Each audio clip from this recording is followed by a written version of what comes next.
الحمد لله وحده والصلاة والسلام على من لا نبي بعده. أما بعد فأعوذ بالله من الشيطان الرجيم. بسم الله الرحمن الرحيم. يا أيها الذين آمنوا اتقوا الله حق تقاته ولا تموتن إلا وأنتم مسلمون واعتصموا بحبل الله جميعا ولا تفرقوا. صدق الله مولانا العظيم. আলহামদুলিল্লাহ, সম্মানিত মুহতারাম হাজিরিন, আল্লাহ রাব্বুল আলামিনের অসংখ্য অসংখ্য প্রশংসা শুকরিয়া, যিনি আমাদেরকে ঈমানের মতো দৌলত দান করেছেন, ইসলামের মতো দৌলত দান করেছেন। আল্লাহ রাব্বুল আলামিন বলেন মুমিনদেরকে লক্ষ্য করে, হে ঈমানদারগণ, তোমরা আল্লাহকে ভয় করো, আল্লাহকে ভয় করার মতো, এবং তোমরা প্রকৃত মুসলিম না হয়ে তোমরা মৃত্যুবরণ করো না।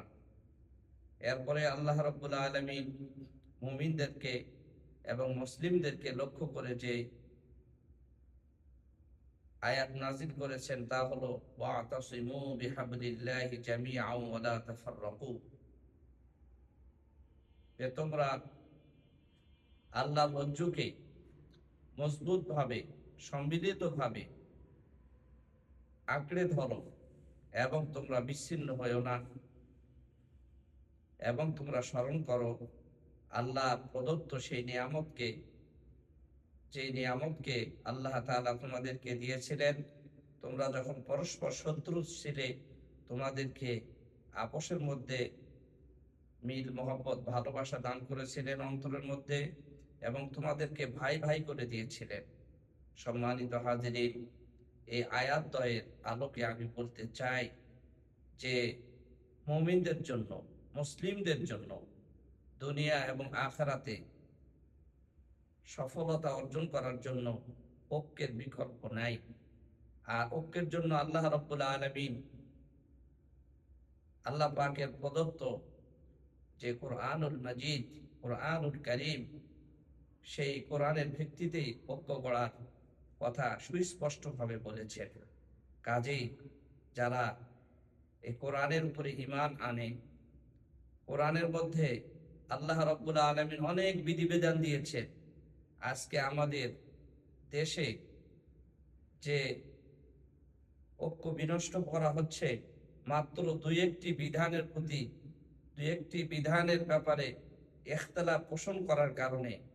এছাড়া হাজার হাজার বিধিবিধান আল্লাহ পাক কোরআনের মধ্যে রেখেছেন, আর এই বিধানগুলির বিষয়ে সকলেই ঐক্যমত রয়েছে। দুই একটি মতবিরোধের কারণে এই পূর্ণাঙ্গ আল্লাহ পাকের আসমানি কিতাবের কে সামনে রেখে ঐক্য না গড়ার কারণে, ঐক্য বিনষ্ট করার কারণে আমরা পক্ষান্তরে হাজার হাজার, শত শত এবং আরো অনেক অনেক বিধিবিধানগুলোকে আমরা অমান্য করার এবং পালন করতে না পারার দিকে আমরা এগিয়ে যাচ্ছি, এবং জাতিকেও সেদিকে আমরা ঠেলে দিচ্ছি। অতএব আমাদের সর্বস্তরের ওলামা একরামকে এই বিষয় নিয়ে এখনো আমাদের ঐক্য করার সময় রয়েছে। ঐক্যর দিকে আসি এবং আপন আপন দিক থেকে আমরা সবাই অগ্রসর হই, এবং একে অন্যের গীবত শিকায়েত না করে আল্লাহ রাসূলের যে বাণীর দিকে আমরা আসি। আল্লাহ রাসূল বলছেন, ওয়ালা তাহাসাদু ওয়ালা তাবাগাদু ওয়া কুনু ইবাদাল্লাহি ইখওয়ানা, এবং আল্লাহ পাকও যে বলেছেন, ইয়া আইয়ুহাল্লাযীনা আমানু ইজতানিবু কাসীরাম মিনায-যন্ন ইন্না বা'দায-যন্নি ওয়ালা তাজাসসু ওয়ালা ইয়াগতাব বা'দুকুম বা'দা।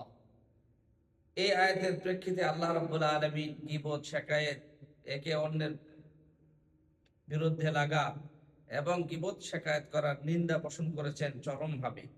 সেই দিকে আমরা লক্ষ্য রেখে, আয়াতগুলির প্রতি লক্ষ্য রাখি, জাতি এবং দেশ এবং সামনে দিন ইসলামকে রক্ষার জন্য আমরা ঐক্য করি, নিজে বাঁচি, দেশকে বাঁচাই, জাতিকে বাঁচাই, দিন কায়েম করি। আল্লাহ পাক আমাদেরকে তৌফিক দান করেন। ওয়া আখিরু দাওয়ানা আলহামদুলিল্লাহি রাব্বিল আলামিন।